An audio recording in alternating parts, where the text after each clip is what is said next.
You know Gray Bar for electrical parts, but there's one more thing you may not be thinking of us for that can help maximize your next project's total value.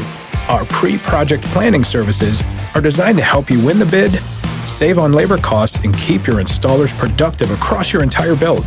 The sooner you call us, the better. Because when we're there from the beginning, we can anticipate your needs and help you solve problems before they become problems. Yep, Gray Bar does that.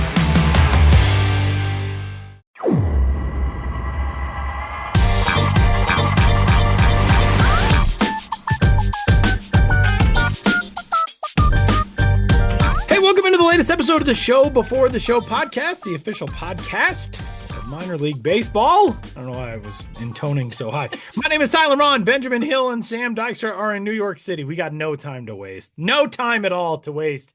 We always have time to waste. It's a podcast. It's not a time specific medium. We can waste as much time as we want.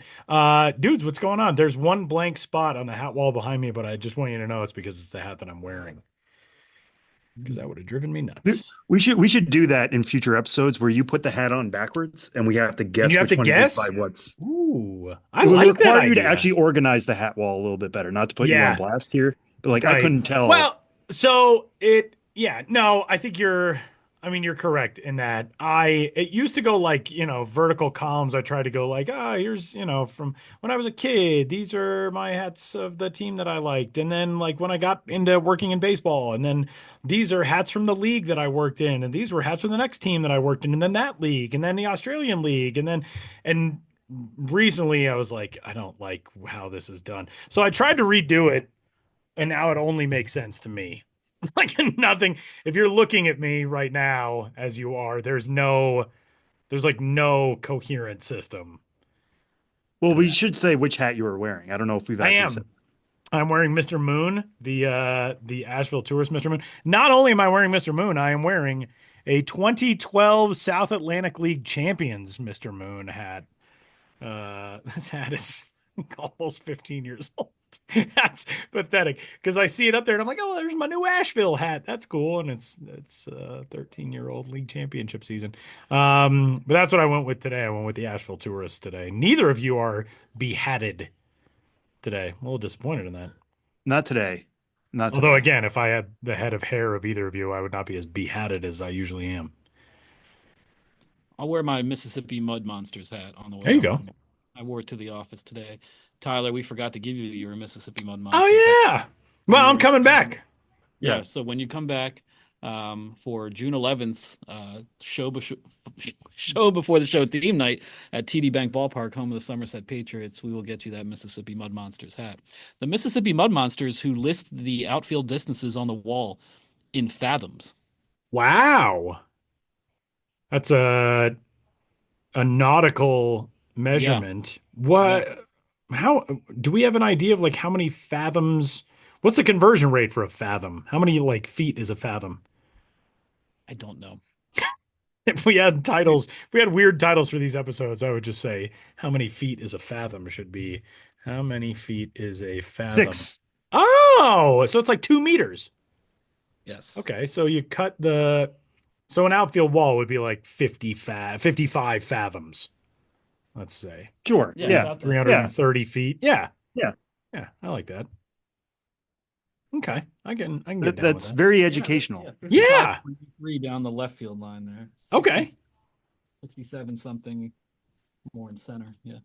I like that they moved to decimals too. You don't see that very often. Yeah, that's true. When I was a kid, in Major League Baseball. In Montreal when and I think this is the same in Toronto, but how they would have feet and meters listed, I always thought was so cool when I was a kid. And then when I moved to Australia to help with the launch of the ABL, which is might have to do a whole episode on that sometime, of the current status of that league. They had it same way, feet and meters, and I thought that was what an international game we have and we know and we love. And it crosses into the realm of nautical exploration as well, even though it's not underwater. Is there any other baseball maybe unit of measure that could be like they could use for this? What's a league? What's the difference between a fathom and a league? 20,000 leagues under the sea. League measurement. A league is a unit of length. This is good baseball conversation. A land A league league. equal to Oh, wow. A league is yeah, 3.45 miles. yeah. So That's yeah, so an outfield wall is like 0.003 leagues. That's not fun or exciting. I don't think we can do a league. We're not doing Um, leagues. Cubits? We one can do that, cubits. that comes to mind for me is a smoot. Have you guys ever heard of a smoot? No. I've heard of Fred Smoot, former NFLer. A a smoot is named after Oliver Smoot, Okay. who, if you ever go to the Mass Ave Bridge, it's also called the Harvard Bridge, in Boston, which actually connects to MIT, funny enough. But it's called the But Harvard Bridge. it's called the Harvard Bridge. Hmm. But but you'll see there are measurements along the way. And as legend goes, this group of MIT students had to come up with a new unit of measure. And then they forgot to come up with it. And then one drunken night, they were like, what if we just measure Smoot? And they took him and measured the entire bridge. And this man was 5'7". So one Smoot is 5 feet 7 inches. That's hilarious. So as you're walking across that bridge, you will see like, oh, this is 5 Smoots. This is 10 Smoots. This is 15 Smoots. And funny enough, too, like that man also was the chairman of the American National Standards Institute from 2001 to 2002, and the president of the International Organization for Standardization from So this is 2003 a to 2000. recent thing. This wasn't like, oh, this happened in 1849. Not 1849, no, he was born in 1940. So I think Wow. this was So it's within the maybe, last couple of I'm not sure generations. when it actually happened, but yeah, within the last century, we'll put it that way. The official podcast of minor league baseball and all things weird measurements. On this week's episode of the Show Before the Show podcast, we welcome you in.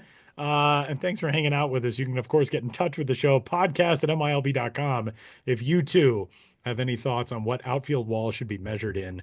And let's get rolling. Let's dive in. We got so much to discuss on this week's episode of the Show Before the Show. And we will open things up with the minor league baseball conversation that has dominated the discourse in recent weeks. And that is last week tonight.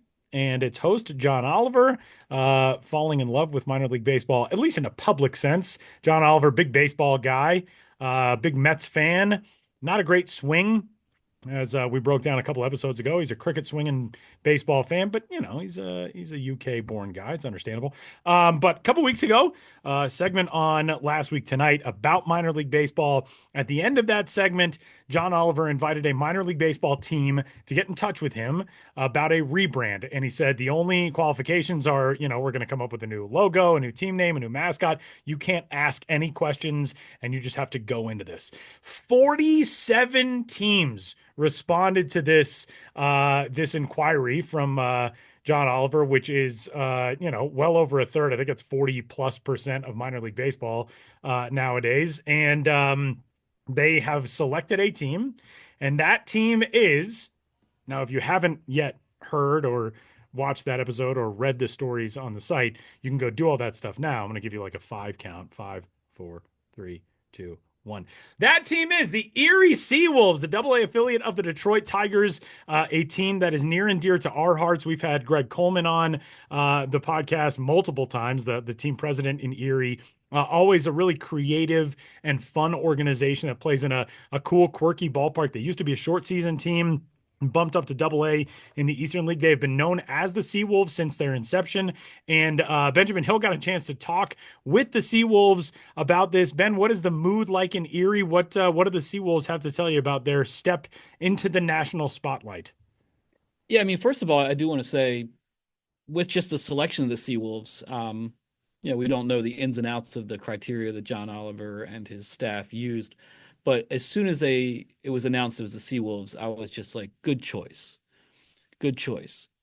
I mean, they already have a creative front office, but do you even need a creative front office when the whole premise of this is you get no say in anything we do? Maybe not. But we know we have a front office that'll embrace this. But more than that, and this is something we've talked about on the show in various contexts, Erie is a small market. They have an older ballpark.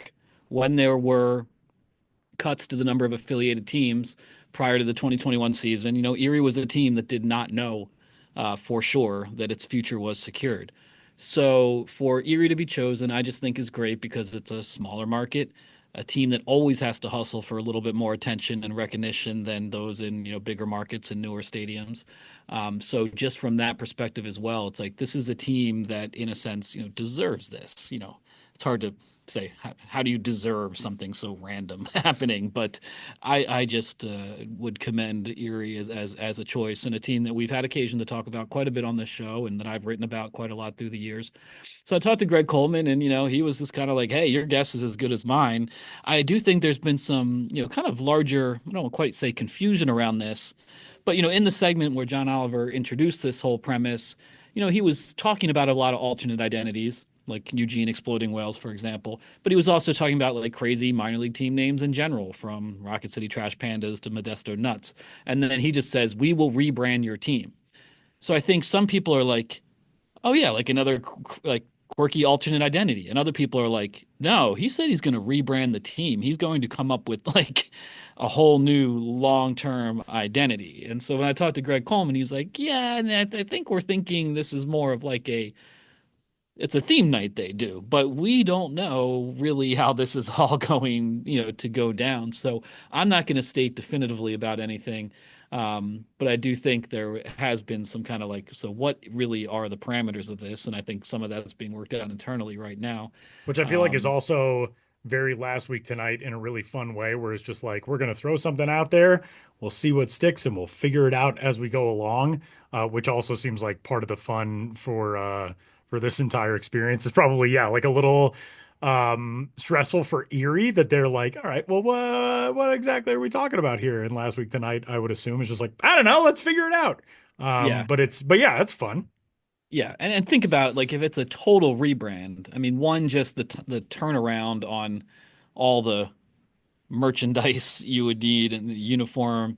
The signage Think around. how much you'd have to rebrand so much of the signage around the entire ballpark, all the little things that you might not pay attention to, but you're like, oh wow, like all the backs of these chairs have our team logo on it, like every single banner hanging on every pole around the concourse, and all the marketing materials. Like, so that's a major, major thing to do that something, and you can't really do that kind of thing on a dime. Anyway, not to get too into the weeds here, but I did talk to Greg Coleman, and he actually sent me the email that was sent to the team that turned out to be the winning submission, which I thought was interesting. It was a 11 nearly perfect reasons why the Erie Seawolves are your team of choice. And I mentioned some of these in the story that I wrote about. The one that John Oliver quoted on the show, it was a quick and easy one to quote, but the Seawolves play baseball nowhere near the sea. That was one of their their reasons there, and that's what I quoted on the show. But they have a lot of stuff on this. Like I if you read, believe, by the way, that that's a reference to like the War of 1812 when there were big naval battles on Lake Erie. They're on Lake Erie, obviously. yeah. So obviously So I they think still have that's a the reference, right? yeah, and they were also a Pirates affiliate prior to Detroit. So some of the larger C branding was kind of like we are a Pirates affiliate, and they are the pirates live on the sea. And yeah, Lake Erie's not a sea, but they have a huge aquatic presence and history around them, with the Lake Erie and the Erie Canal and all that. Um, but one of the things is there had been a recent mention of Erie, PA on the show. And did we mention this last week? That John Oliver was doing a segment. And it was about like a recycling plant that was supposed to happen in Erie and then didn't. And he's like, "Thanks for this not happening. There's still only one thing I know about Erie, and it's this wild tale of a mad Anthony Wayne, the sailor or general who was died, and his corpse was stored in a cauldron, and you can still see that cauldron in Erie." So this was just like the one thing that John Oliver knew about Erie in a previous segment of the show. And, Greg Coleman wrote, John said recently that he only knows one thing about Erie, PA. He needs to know more. We can help. And do you know who also can help? The director of Erie's tourism board, who is named John Oliver. What? No Yeah. way. Yeah. Yeah. So actually, in the wake of this That is original great. Erie reference on the show, John Oliver put out a video. John Oliver, Erie, SeaWolf, Erie, Erie's John Pennsylvania's Oliver. saying like, "Hey, from one John Oliver to another, come to Erie, and I'll teach you more about Erie than this guy who's like corpses in this cauldron here." And I don't know though. If I'm being honest, the Erie Cauldron Corpses is a pretty great name.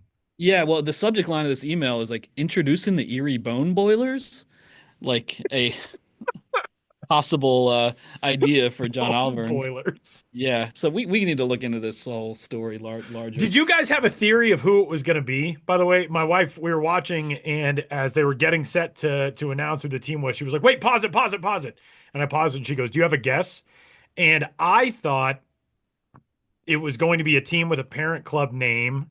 They referenced an email that they got from the Frednats, the Fredericksburg Nationals, and then showed the Frednats mascot, who is based on George Washington's imaginary friend from when he was a child. But I thought maybe like the Syracuse Mets, somebody like, did you guys have an idea of who it might be? No, I wish I could go back and say like Johnny Carson style. I wrote it in an Right, envelope. right, exactly. But no, I had the same reaction Ben did. Of like once I heard it was Erie, I'm like that makes all the sense in the world. There's tons of reasons why Erie should be the choice, and I wish I had thought of that initially. When he went through in that initial segment and was highlighting, like you said, minor league teams with major league names and saying like the Worcester Red Sox. I'm like the Woo Sox are not Yeah, in the they're Woo not going family anywhere. because everybody calls them the Woo Sox. They don't call them the Red Sox of Worcester. You could also The I eliminate like Rochester wasn't going anywhere. That name's not changing. That name's been around forever.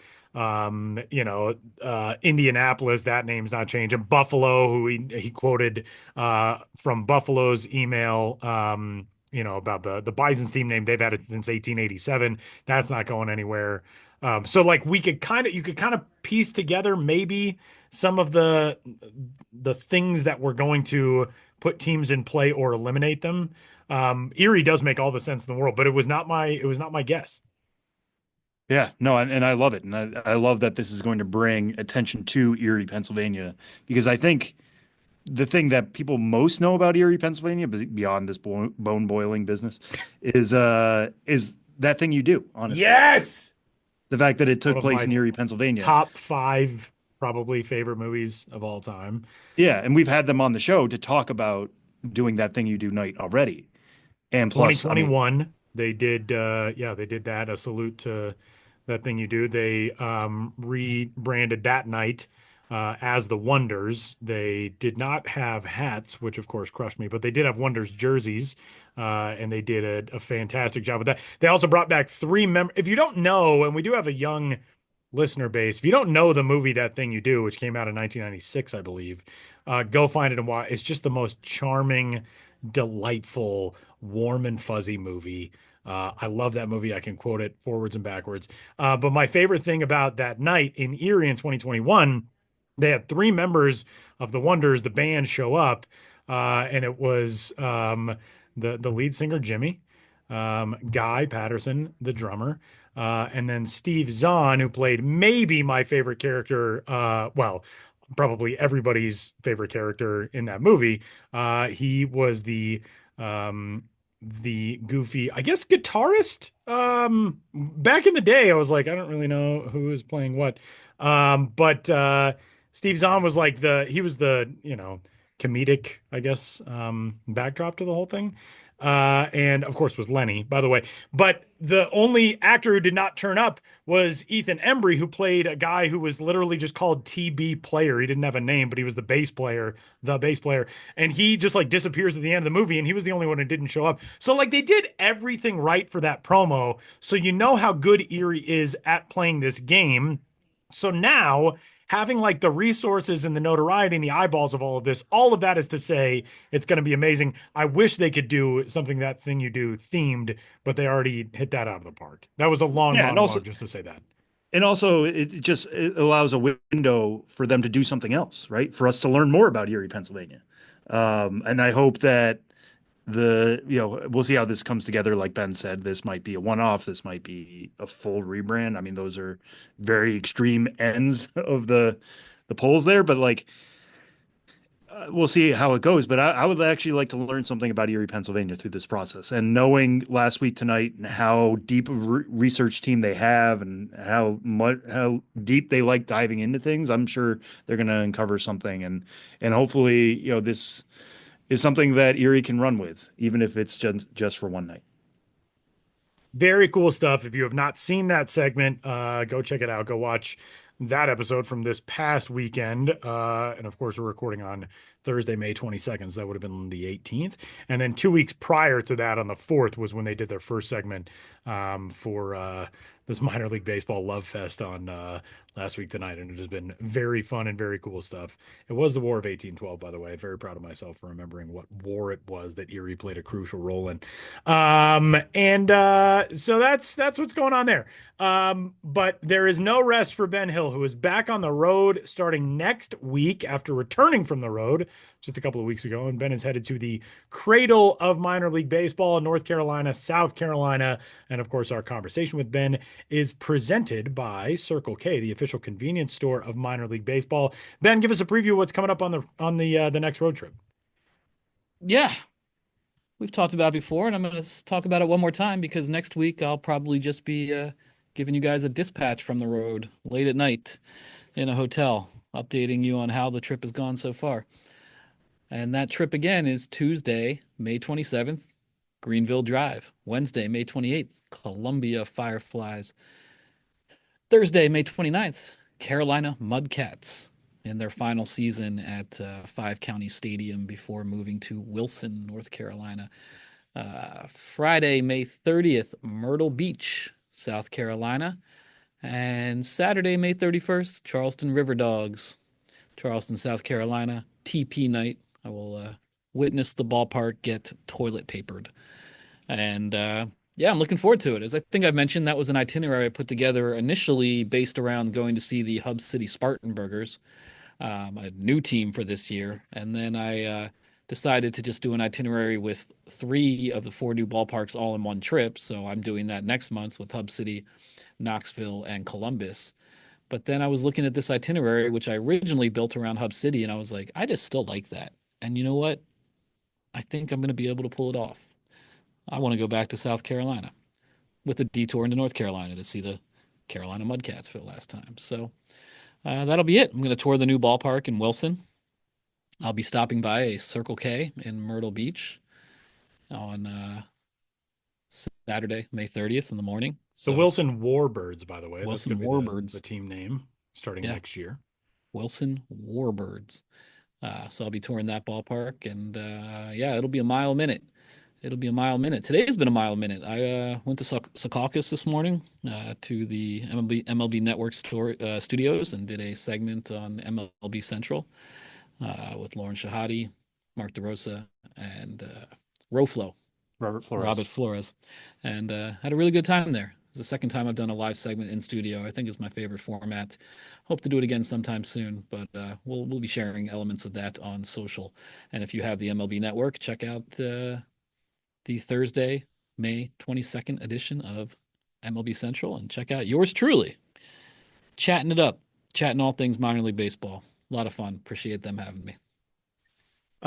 Good stuff as always. And again, our segment this week and all weeks presented by Circle K, the official convenience store of minor league baseball. I'm just looking through the Erie, Pennsylvania Wikipedia page. There's a lot here. There's a lot that's possible for the good folks from last week tonight and the Erie SeaWolves. We're going to throw out our ideas at some point as well for this. But we'll keep you updated on all things last week tonight / Erie related as things roll along. We are going to step aside for a brief moment, and then it's time to talk hats, as though I need any excuse. That's up next on this week's episode of the Show Before the Show.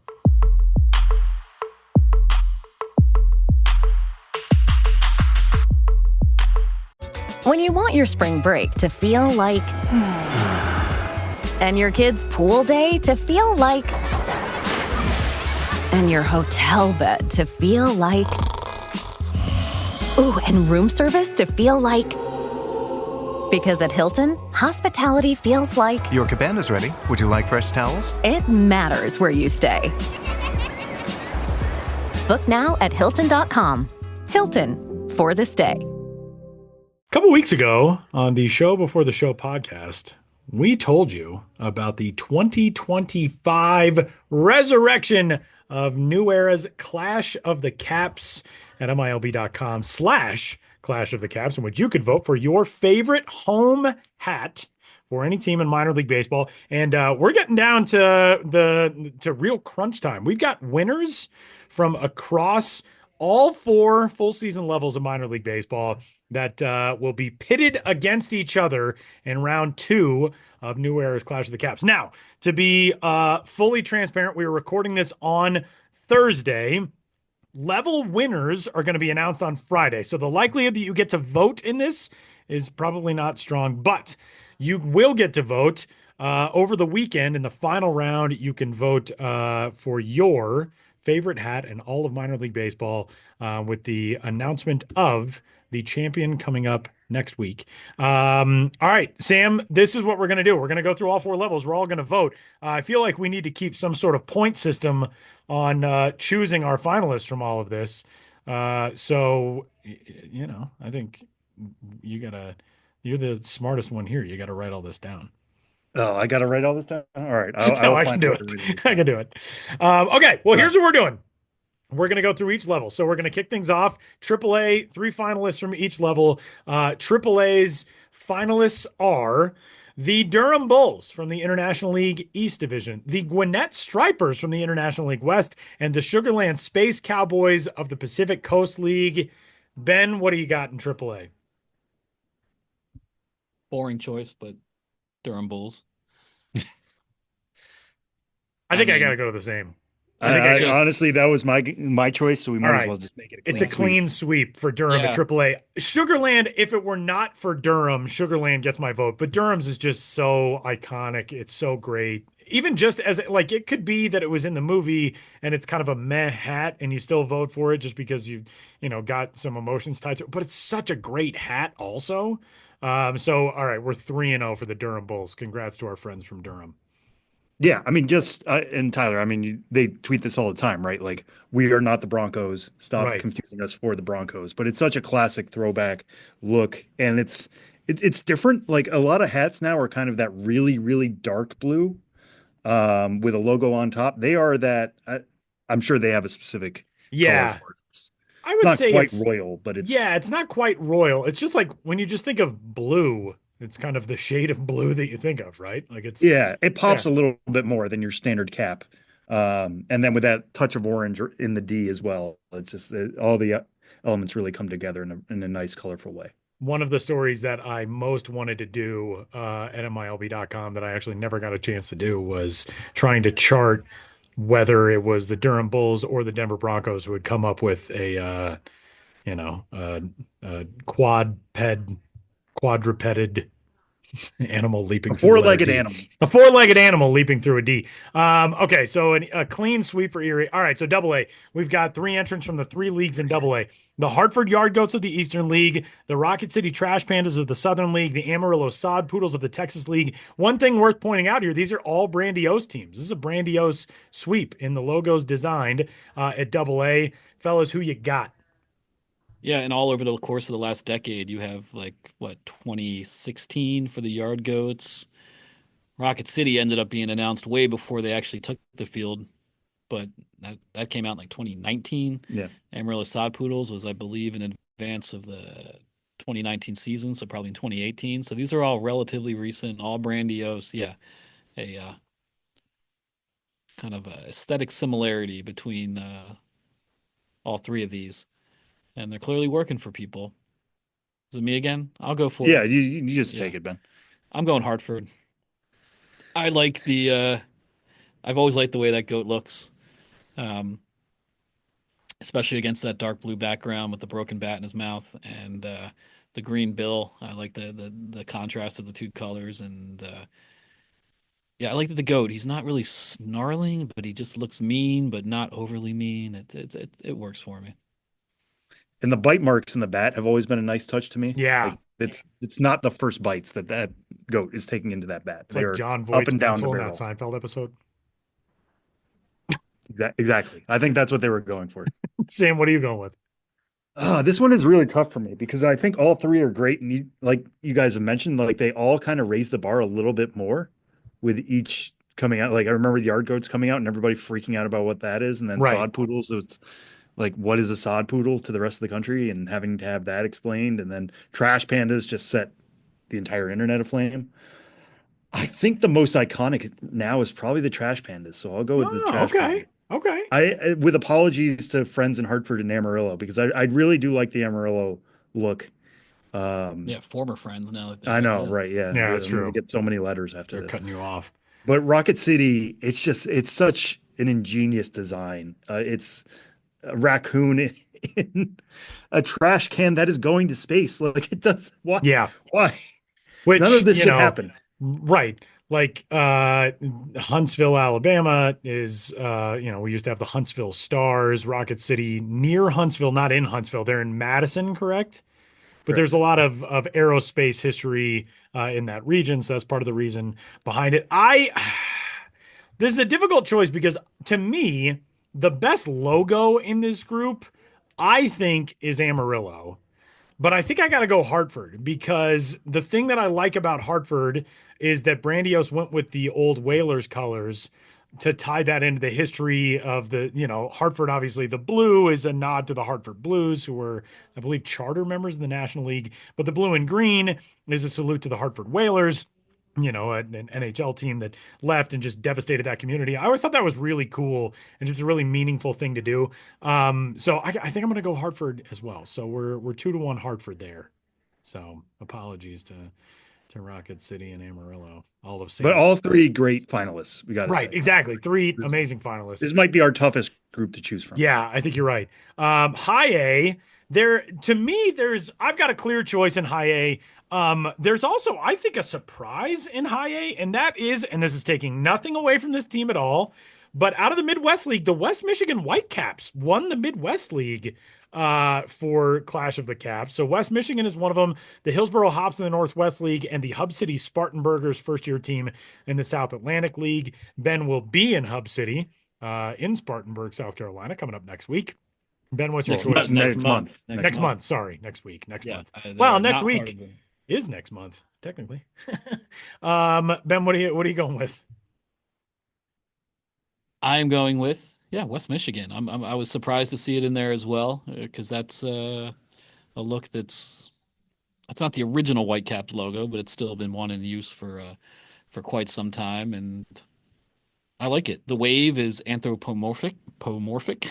It's got some eyes on it, but it's a kind of subtle eyes on the wave. I like how the wave curls itself over the baseball, and for me, it's positive associations too. I mean, with West Michigan, which is the Grand Rapids area. They're in Comstock Park, a town very close to Grand Rapids, and I've always enjoyed visiting it.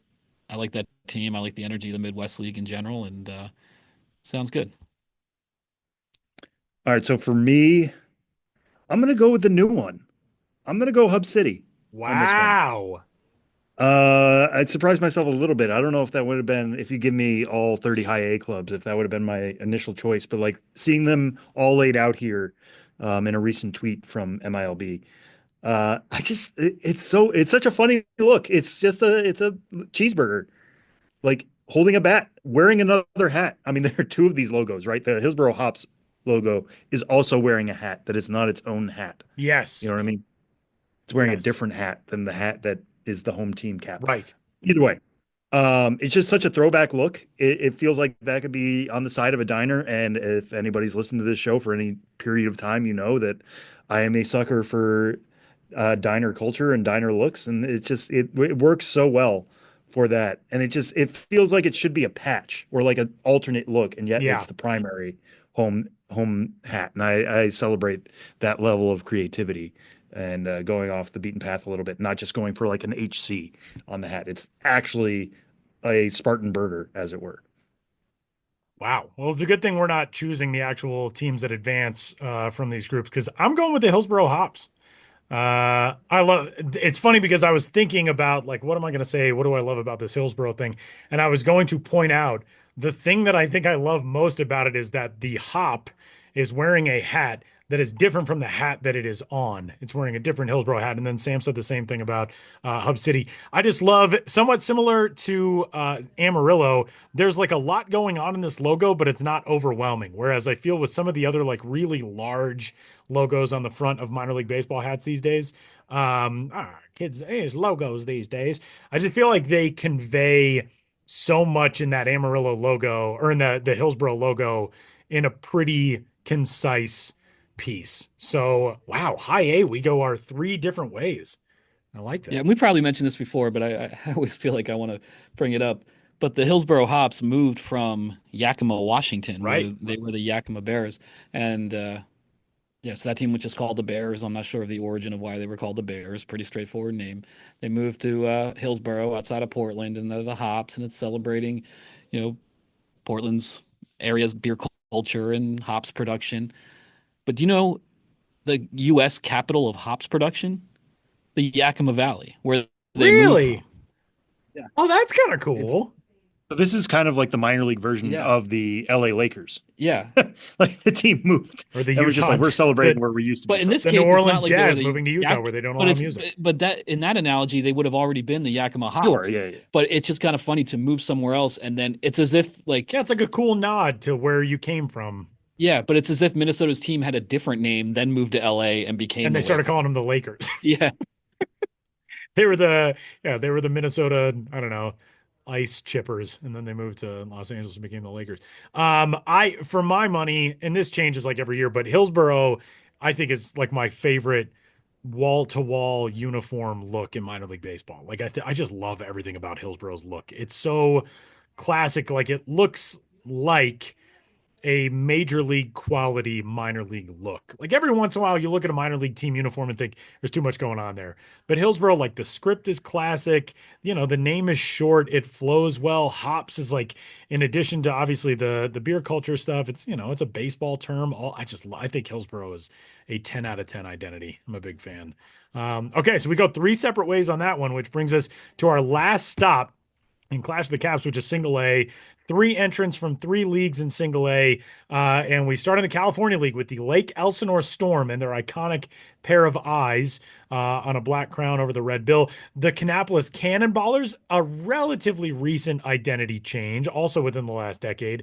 And the Daytona Tortugas, Kannapolis from the Carolina League, Daytona from the Florida State League. Daytona, one of the most interesting identities in minor league baseball because it's a Spanish word. I remember when we first started rolling out Copa identities, and somebody pointed out to me, like, what's Daytona going to do? They already have a Spanish name. I thought, yeah, that's a really good point. Ben, what do you got from the single A level? I found this one to be the toughest choice of all, just for me personally, because I love all three of these. Lake Elsinore Storm is just so iconic, but I'm gonna go with Kannapolis. I loved the old Intimidators logo when they were the Intimidators, and it was like a big K that looked like a It's like a giant big high angry heel. letter K. Yeah. Yeah, the K had a face and eyes, and it was just so bizarre that I loved it. But the Intimidator's name was a reference to Dale Earnhardt, the Intimidator, and that was Kannapolis is his hometown. And when the team And was he was a part rebranded, owner at that time. I believe he did initially have some ownership stake, but at the time the team rebranded, he had tragically died quite a number of years earlier. And I think the team had some issues with the Intimidator's name going forward in terms of it being trademarked to Dale Earnhardt and, maybe not being on the same page with his widow and his estate in terms of using the Intimidator's name going forward. So they had to find something new. And so on one hand, it is totally new. And I like that it's a guy literally getting shot out of a cannon, and that's just like a fun vaudeville spirit that I've always associated with minor league baseball, and I'm always advocating for more of. So I like what it represents, a man getting shot out of a cannon. And then if you're looking for Dale Earnhardt, he's got that Dale Earnhardt like mustache, and he's still a nod to Dale Earnhardt without explicitly being Dale the Yeah, Intimidator that part Earnhardt. is very cool. It's funny how like one facial feature can be enough, right? Like it's just like, When oh, we it's slapped that, a mustache on him. yeah, when it's that iconic, yeah. Yeah, and you all know what that means. Well, speaking about being intimidating, my pick is going to be Lake Elsinore Storm. Okay. The whole point of this hat, I think, is to be intimidating. It almost reminds me of, and Tyler, you were a hockey goalie, like people who make their goalie masks as intimidating as they Oh can. yeah. I think about like Tuukka Rask used to literally have just a bare face that would be looking like it's eating him at the same time, and you're shooting at that as you're coming down the ice. This is you got to stare into two sets of eyes when you're looking out at the pitcher for the Lake Elsinore Storm, and I think it's a hat that you just see around a lot Yeah. because like It's there's like nothing about the it that number one selling hat in minor league baseball history, I think. yeah, there's nothing about it that reeks of like, oh, this is definitely Lake Elsinore. You can only wear this if you're from that area. You can just wear it around because it's a cool looking hat. And there's nothing on it that says Storm. There's nothing on it that says Lake Elsinore. It's just a pair of eyes. And if you know, you know. And if you don't, well, it's still a cool hat all the same. So it ticks a lot of boxes, which is a lot of fun for me. Oh man.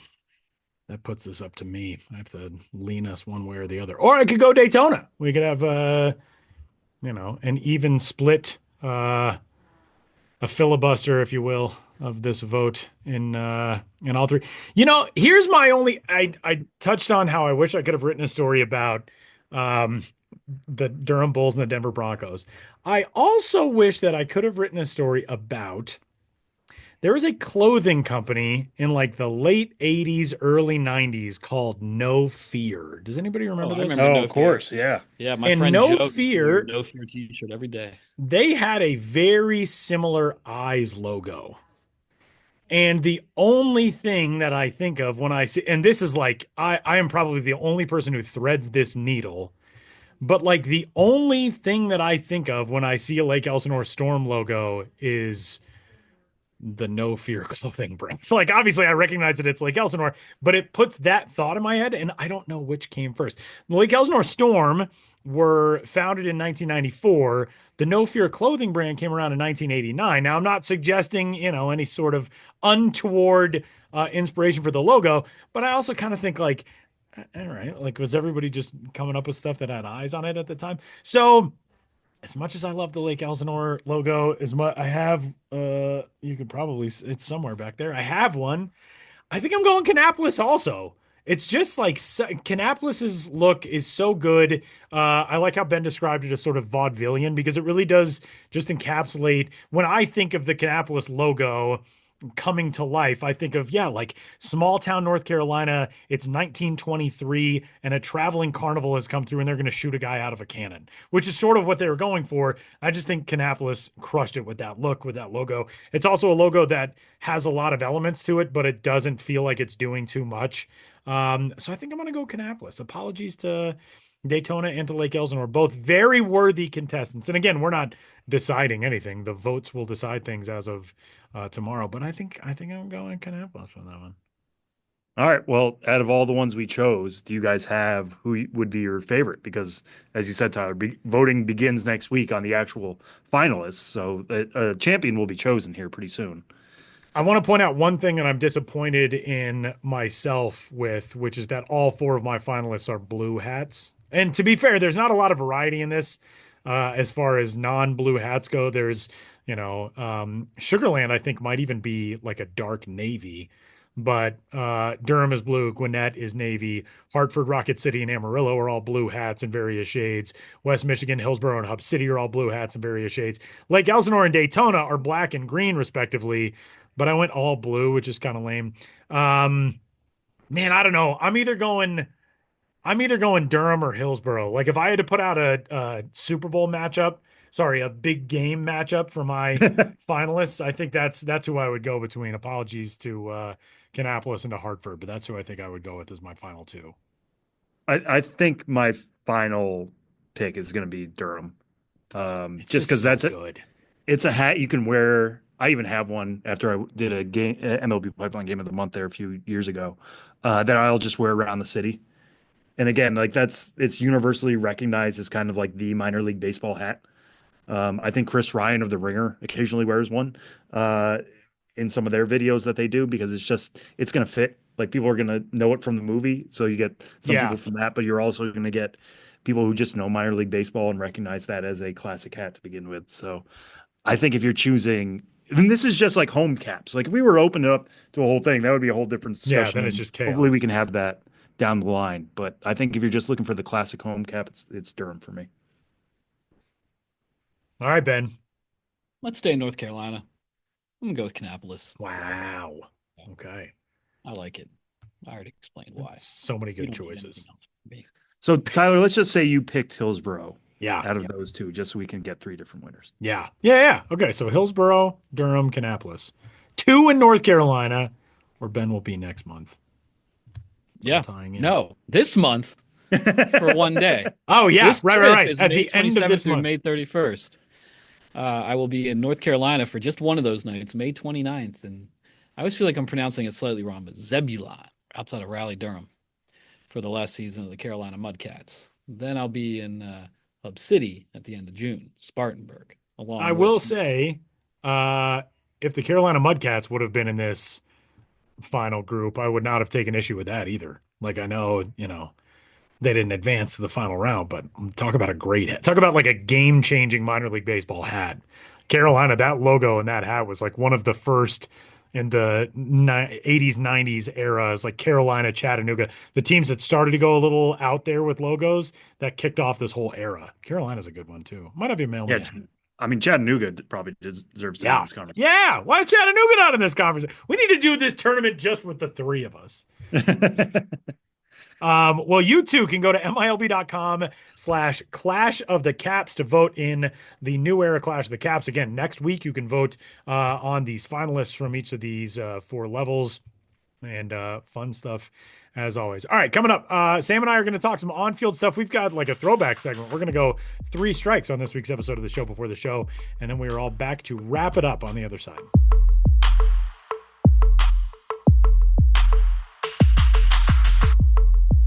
Class dismissed. This class again? Don't sit in courses you've already taken. University of Phoenix accepts eligible transfer credits and has a scholarship for transfer students. Finish your degree faster.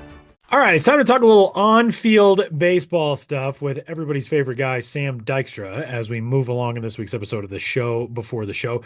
Sam, before we get rolling, you had an update to the top 100 that you have essentially had to rescind because, of course, the Colorado Rockies made a strange roster move in which a prospect who had graduated, now on a retroactive IL assignment, is back in his prospect status.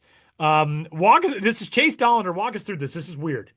Yeah, it is weird. And it's not something I love. It's pretty awkward, I will say. But it's just the way, the rules are set up, and we're going to try to adhere to the rules. And as people may know, you get rookie status is 130 at bats. It's 50 innings pitched or 45 days of service time, but that's active service time. You have to be active on a roster. You can't be on an IL. Right. So Chase Dollander graduated on Wednesday. He had reached 45 days of service, like easy enough, get him off the list. We put Jonah Tong on, who I think is one of the, he's not even having a breakout year. It's a continuation of a big 2024 for him, enough that we feel strongly he should be on the top 100. And I bet he'll take a pretty significant jump next time we do our next batch of market corrections. So you kind of move on, and then you find out today, Thursday, that Dollander has been put on the IL with a right forearm issue, Which is and that not good, by the way. Not great. Never something Not you want to great. hear. And that has been backdated to May 19th, which would have been 2 days before he graduated. So no longer does he get credit for the days of service that he got earlier this week. Therefore, he has not reached 45 days of service. Therefore, he's not crossed the rookie threshold. Therefore, he needs to be back in prospect rankings and prospect status. So Jonah Tong for now gets bumped out. Chase Dollander regains his spot on the list. We'll see what kind of injury this really is, how long he'll be out. It's the 15-day IL for now. And the fact that it's backdated means he might be back sooner than if they had just kept it to today. So just keep that in mind. We don't have much more information right now, but if you saw us post, like Jonah Tong has joined the top 100, we've updated the top 10 right-handers list. We've updated the top 30 Rockies list. And then you go and like, this doesn't look any different. That's why It's unfortunate, but We used to have a phrase that we applied on social media that was hashtag that's so Rockies, and this feels a little bit like it would fit in that category.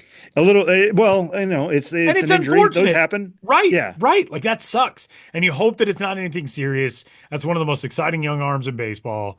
And that obviously, yeah, forearm strains are, that's like a scare. You see stuff, at times when guys go on to the IL and you think like, okay, well, that shouldn't be that bad. Yeah, forearm strain definitely makes you a little bit nervous.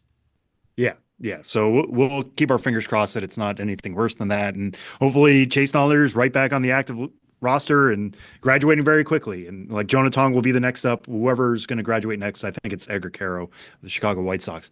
But yeah, just kind of a little bit of an awkward situation. But, we like to stick to the rules, and that's what we're doing here.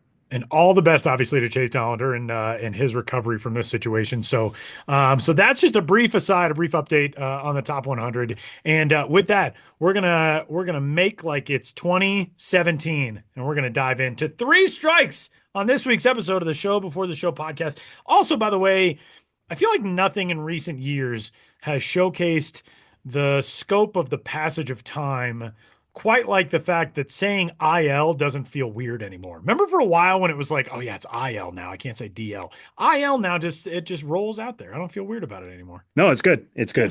The changes take time and progress takes time. And yeah, the amount of times that I think people are still like, oh, is that the International League? No, it's not. Stop it. Like we've gotten used to this for many years now. It's the IL. You can always tell in context. You don't lead the injured list in home runs. Yeah. Yeah. So, yeah, folks. Okay, Sam. Well, strike one. We have a story on the site by everybody's favorite dude, Sam Dykstra. Minor League Baseball is going to be the first home, at least in a full season context, of the check swing challenges.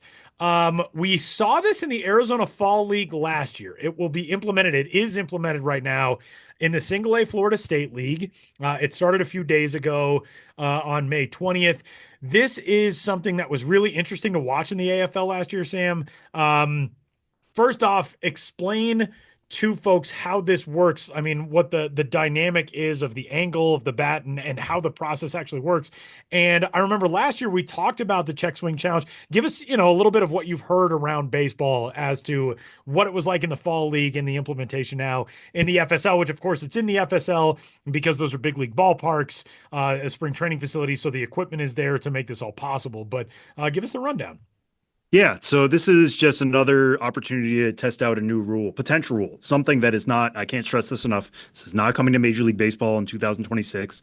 It's not coming anytime soon. It's just a testing ground. Like you said, Tyler, Florida State League already has ABS. They already have Hawkeye technology. They're using that for something else now for the check swing challenge. As we've long said, ABS, you put it on the board, the challenge system, everybody likes the challenge system, I think.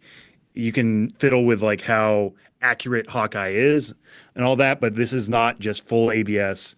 Challenges are pretty good. So this is again a challenge. It's not Hawkeye making the ruling on every check swing. It is if you think that the batter went beyond 45 degrees, you can challenge the call. Or if you think he didn't go beyond 45 degrees and the first or third base umpire thinks you did, then you can challenge the call. So you get one of those per game in the FSL. If you are correct, you get it back. That's what they're doing for now. In the AFL, I believe it was 2 challenges per game, and then you get it back if you're correct. So they're limiting that to 1 here.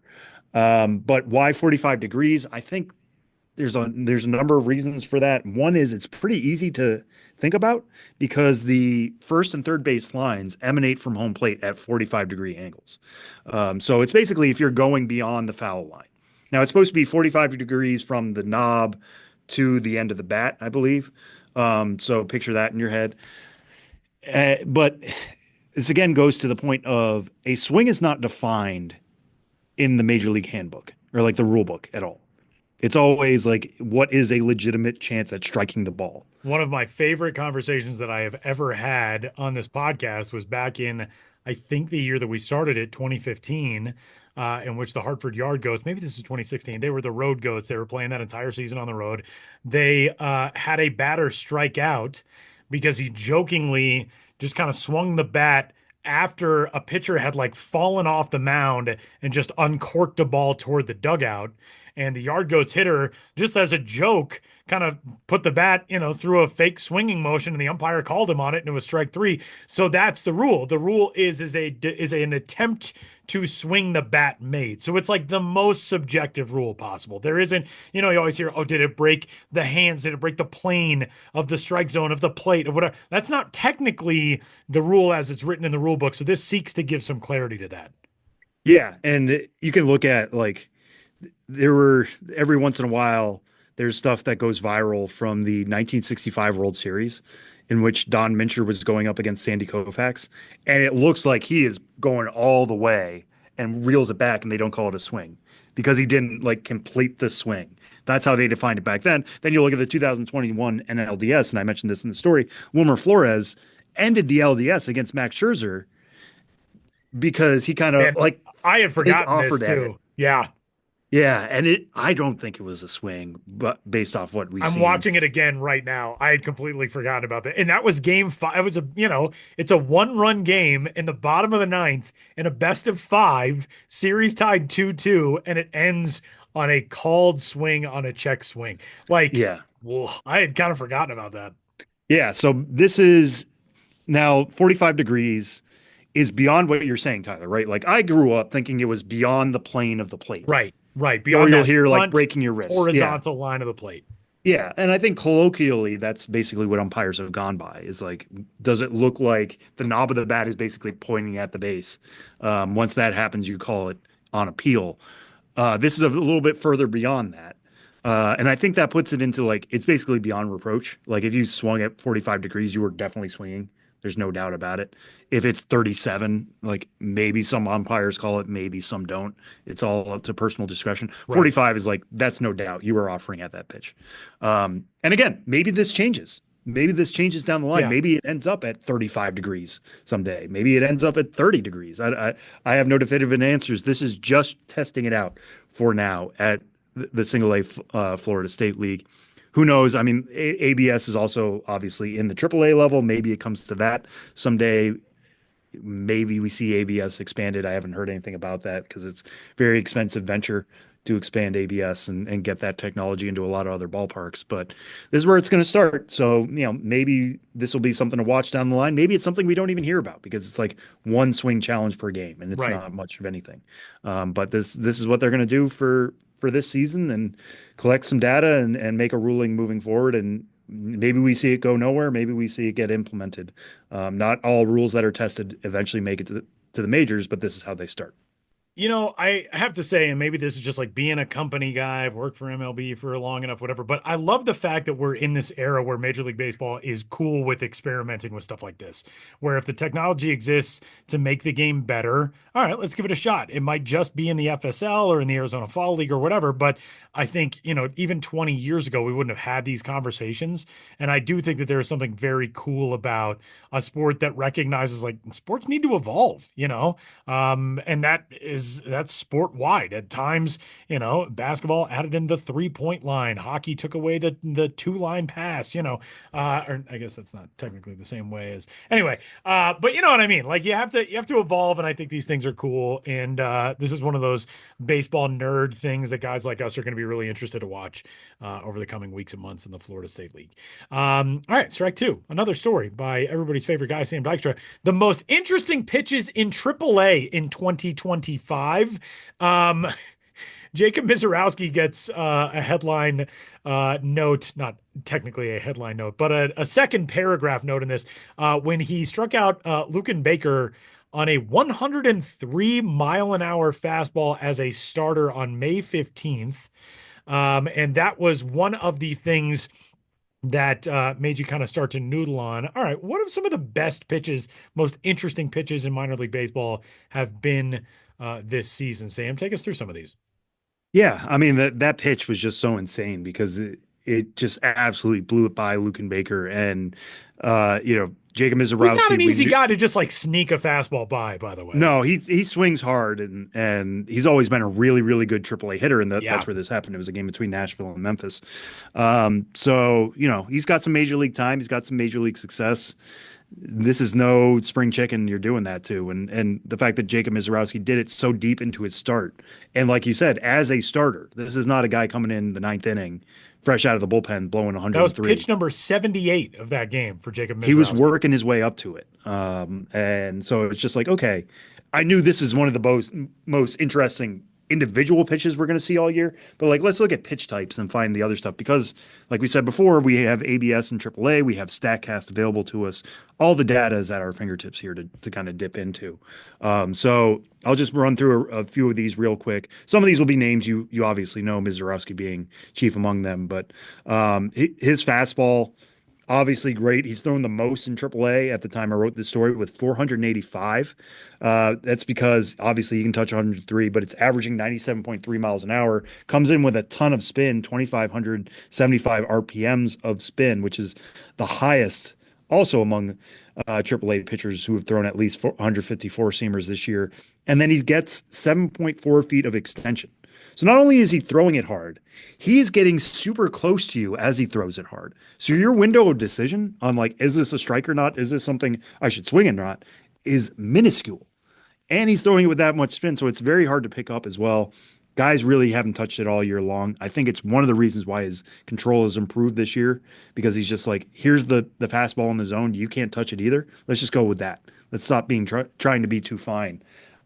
So Jacob Mizorowski, basically major league ready. Another guy who has one of the best four seamers in all of AAA is Bubba Chandler, our number 2 overall prospect. It actually averages even more heat at 98 miles an hour. Now he's not reaching those heights of 103 that Mizorowski is, but like on average, he's getting into the upper 90s even more. And not only is it doing that, but it only drops 10.3 inches. And that sounds like, okay, that's almost a foot. But to the batter's eye, that basically looks flat, like it is not dropping at all, because you are so used to the ball dropping a certain amount. And because it is so flat, he gets a ton of swing and miss. Guys are cutting under it consistently. 40.4% of his swings have been whiffs against that four-seam fastball. It's a big reason why Bubba Chandler is the number 2 overall prospect in the game right now. It's a big reason why he's had so much success at AAA dating back to last year, and it's a big reason why I think he should be in the majors already and joining Paul Skeens in that really good Pirates rotation. Just a couple other ones to throw out real quick. Evan Reifert, some of you may know, was like one of the most dominant arms I've ever seen in the Arizona Fall League a couple of years ago. He was a Rule 5 draft pick last year by the Nationals. Was auditioning for a spot in their bullpen this spring, didn't work out, has had some major control issues, but that slider continues to be one of the best in all of the minors. It's mid-80s, but it's getting whiffs on 71% of swings, which is the highest among all sliders in AAA. It only gets 2.3 inches of glove side movement. So this isn't like a sweeper by any means. It's a lot of depth. But given how he throws out of a 3/4 delivery, you wouldn't expect it to have that much depth. You would expect it to have more sweep. So guys are expecting it to go a little bit further out if they're righties, or a little bit further in if they're lefties, and they're not adjusting, and it just throws them for a loop. And that's how he's getting so much swing and miss, because of that depth on that slider. So that's a fun one to look out for. In terms of sweepers, if you want to look for an extreme sweeper, look at Bradley Hanner in Columbus, the Cleveland Guardians organization. It gets on average 21 inches of sweep, and it's got average spin of right around 3,000 RPMs. It's literally 3,001 is how much it was averaging at the time I was writing this. I cut this line, but I will say it now. If you watch the pitch, it's like watching a feather being like flown by a fan. Like if you set up a fan and just watch it go, whoop, Yeah. that's what it's doing to his Yeah. glove side every time. And if guys can sit on that, like Jonathan Long, I think hit a home run off of it today. Like if you've seen it enough, you can kind of adjust for where it's going to end up. But 21 inches, the plate is 17. If he wants it to get to the outer edge, he has to aim 4 inches inside for it to get That's to the insane. outer edge. That is like the reality of how much pitches move nowadays, and therefore how deliveries have to change almost to compensate for that is incredible. Yeah, and there are a couple of interesting curveballs in here as well, because if you've been following baseball the last few years, as many of you have, the curveball is kind of going the way of the dodo. It feels like that a little bit as guys are realizing sliders work better So and weird. So sweepers are weird to think better. about. Yeah, but then you look at like Jackson Jobe, who I talked to in the spring. He's like, everybody's throwing the sweeper now. I'm going to go to a curveball Right. because guys aren't seeing the That's the curveball thing that anymore. nobody's seeing now. Yeah. So now their eyes aren't adjusting anymore. So there are a couple interesting curveballs like Human Lin, Tyler, who I know you've seen on the international circuit. He's gets tons of spin above 3,000 RPMs, and there's some sweep to it too with 10.5 inches. Lael Lockhart has one of my favorite curveballs. It's an upper 70s pitch that gets a whiff rate above 50%, but it gets significant drop of 60 inches. So it's dropping 5 feet off the table and also getting some sweep on top of that. He doesn't have much velocity at all in terms of his fastball, but that breaking stuff is really, really good. Change-ups, Craig Yoho, somebody who I mentioned before the season, like I thought he could get Rookie of the Year votes, obviously did not have a great time in the major leagues during his spot appearance there, but it's still getting 17.9 inches of average arm side movement, and it's coming in at the upper 70s. Like it's slow and it's moving a ton, and it's getting tons of drop. So it's just 48.7 inches. So that's really one of a crazy pitch. Carson Whisenhunt throws his changeup a lot. It gets a good amount of arm side run at 15.9 inches, but in decent drop at 40.3. Something he can throw to righties a lot, but it gets significant separation from his sinker. His sinker is 92.7. His changeup's 80.1. So that's 12 miles an hour difference. If you're sitting there sitting on the sinker and something's coming in 12 miles per hour slower, you're going to swing over the top of it. So that's what makes Carson Whisenhunt so special. And then the splitter, there's only one guy I could go to in this category, and that's Hurston Waldrip of the Atlanta Braves. Roki Sasaki universally had the best splitter in all of Prospectum, but he's now graduated, never appeared in the minor leagues anyways. Hurston Waldrip now takes over that mantle. It's a mid-80s pitch with incredibly low spin. It's only 691 RPMs. It's a fifth of the spin of some of these breaking pitches we're talking about. It's not quite knuckleball-like, but it's low enough where it's unpredictable sometimes on like how it's going to work and how it's going to break. And no other splitter that I saw in AAA averaged less than 800. And again, he's at 691. So it's got a whiff rate of 50.9. Yeah, there are still some questions about the quality of his four-seam fastball, but when you have that splitter, and like he actually pitched on Wednesday night and was basically throwing fastball and breaking balls. He was leaning away from the splitter because he knows that's so good. He doesn't need to touch that. Minor leagues are still about development. If you need to work on the four seam, throw the four seam. This is your only opportunity to do it. But it's still one of the best pitches in not only AAA but all of the minors, and that's going to be part of the key that gets him opportunities in Atlanta. All right, Sam. Strike three this week is one of my favorite types of stories, in which you go through every system and point out one prospect who is kind of pleasantly surprising right now. We're obviously not going to go through all 30, but give us some of the headline guys who are really striking you as guys who maybe, for one reason or another, you didn't have on your radar as being where they are at this time of the year, but they're getting there, maybe a little bit ahead of schedule. Yeah, I'll throw in three that are part of my systems. I did this story along with Jim Callis and Jonathan Mayo. Obviously, we do every week. We call it the one FET, the one for every team, and it's just a good way of spreading information about one prospect from every organization. Gets everybody involved. Gets a story on every homepage for every team as well. But we stick to a theme, and this week was pleasant surprises through the early first couple weeks of the season, and we have enough data. We have enough of sample size now to say like, hey, this guy is turning around his scouting report or doing some interesting things. So the three I'll throw out there. The first one is from the Blue Jays system. Yohendrick Panango, who was acquired last year at the trade deadline in the Nate Pearson deal with the Cubs. And he struggled at Double-A last year. He was actually in Tennessee, now Knoxville, in the Cubs system. Wasn't off to a great start there, but showed some really good things at High A. Before then, really struggled after the trade as well in New Hampshire. And then this year, he hit just 179, I should say, with a 518 OPS. So like I said, struggled. There's a reason why we kept him off the Blue Jays top 30 coming into the 2025 season. But when I wrote this up, he was leading Double-A in all three slash line categories. He's batting 347. He had an OBB of 456. He had a slugging percentage of 597. He homered 7 times in his first 36 contests for Double-A New Hampshire. The bat speed is really incredible. I think the Blue Jays officials have been really taken aback at like how well that's played. His approach has been better this year. It's looking like an average hit tool and an average power tool, maybe even more on the power side. The exit velocities have really been there as well. And he was kind of questionable defensively entering the year, and I think he's tightened up that enough that he can be serviceable in left field.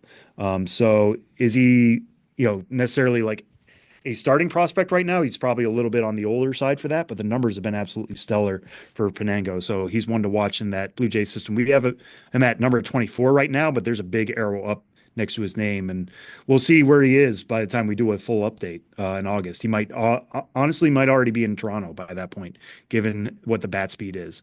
And then the other one that I'll throw out there is Brock Wilken, Milwaukee Brewers. He was their first round pick in 2023 out of Wake Forest.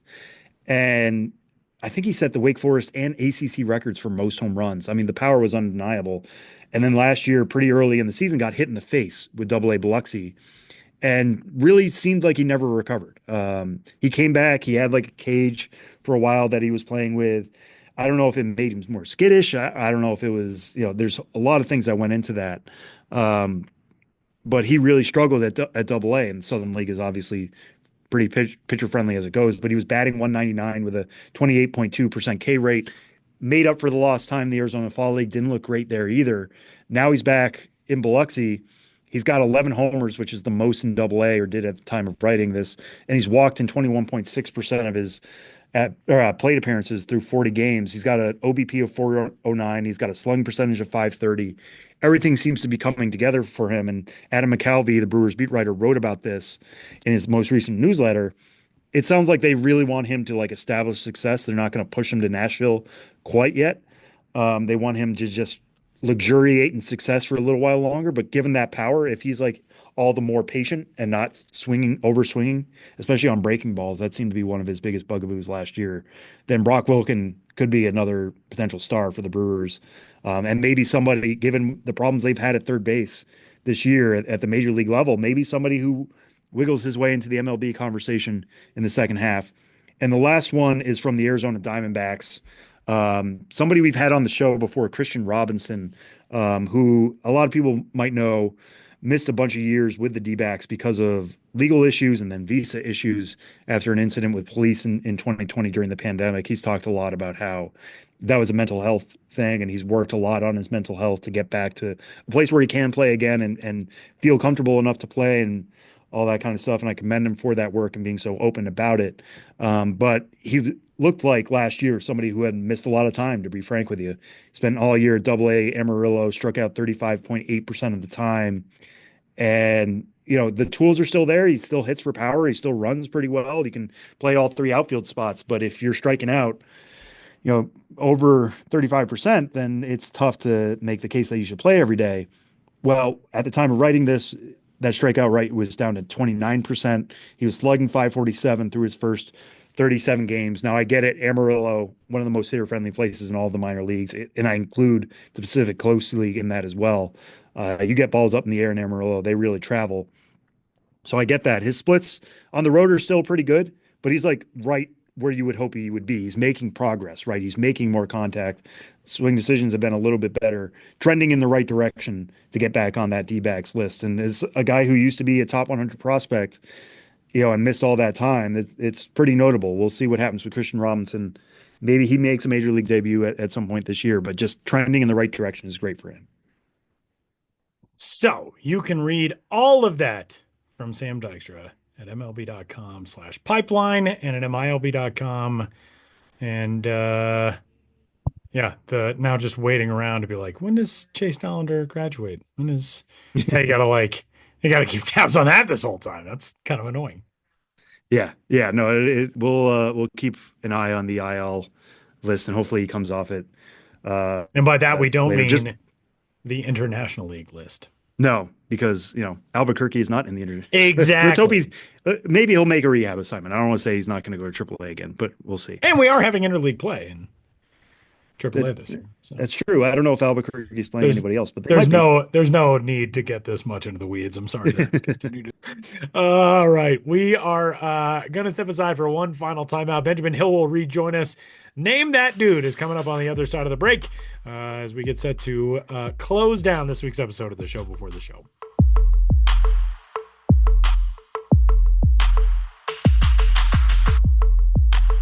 All right, our final segment of this week's episode of the show before the show. Before we get out of here, it is time for this week's episode of Name That Dude, in which we discuss somebody who you may have forgotten about in their baseball playing days. This week, Benjamin Hill knows the dude, and Sam Dykstra and I will be guessing the dude.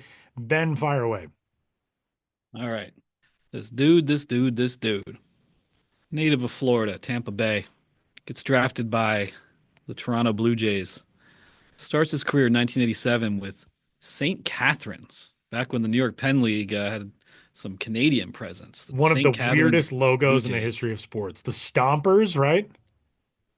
They were just called the Blue Jays at this point. Oh, okay. I think there were some other St. Catharines monikers. This is 1987. If you want to look up a super weird and kind of creepy logo, look up the St. Catharines Stompers logo. Anyway. Then 88, Myrtle Beach in the South Atlantic League. This is back when Myrtle Beach was a Toronto affiliate. Knoxville in the Southern League when they were a Toronto affiliate. 89, full season with Knoxville. He's 136 games.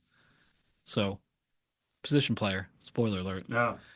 You know, some decent power, 16 home runs, 75 RBIs. You know, not like world-beating numbers, but he held his own at AAA or AA. Then next year, Syracuse.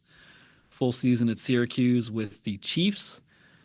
1991, another almost full season with the Syracuse Chiefs, but he does make his major league debut with the Toronto Blue Jays, where he then spends most of the 1992 season.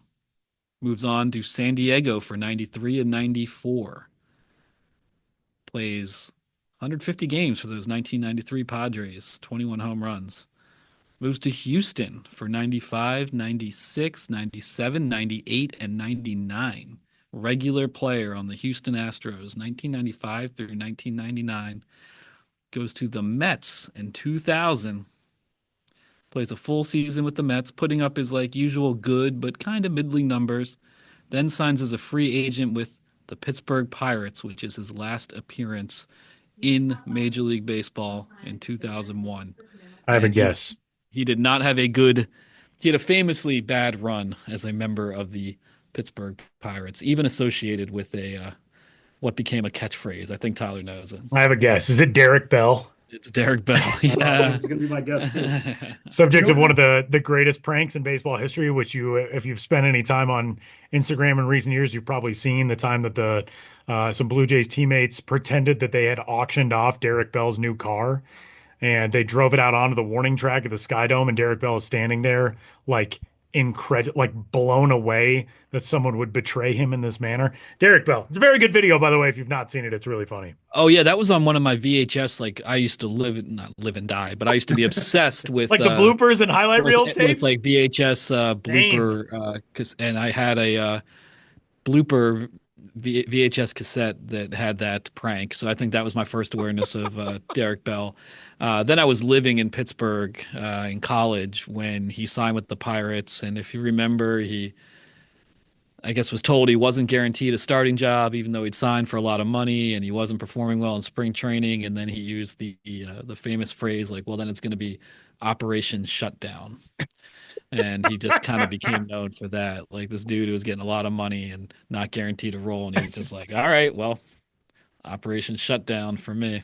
There's some whole franchises in professional sports these days that you could describe in that manner. Yeah, Derek Bell, one of those guys who, like, you think about those mid-90s teams for the Astros, like you think about the Killer Bees, he was kind of one of those for a while. You know, like, obviously it's Biggio and Bagwell.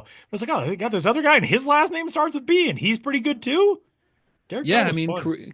Career high 113 RBIs with the 96 Astros. You know, he was a guy who was often putting up like decent power numbers. Yeah. Hitting, you know, he had some pretty decent seasons average wise, OPS wise, you know, 808, 827.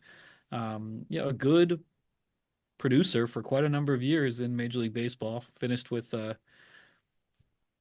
11 Major League seasons, 1,200 hits approximately, 134 homers, 170 stolen bases. He had some speed too. He was like a good guy to have on your team for a number of years, even if it didn't end too well for him with the whole Pirates Operation Shutdown thing. Operation Shutdown only lasted 46 games in 2001.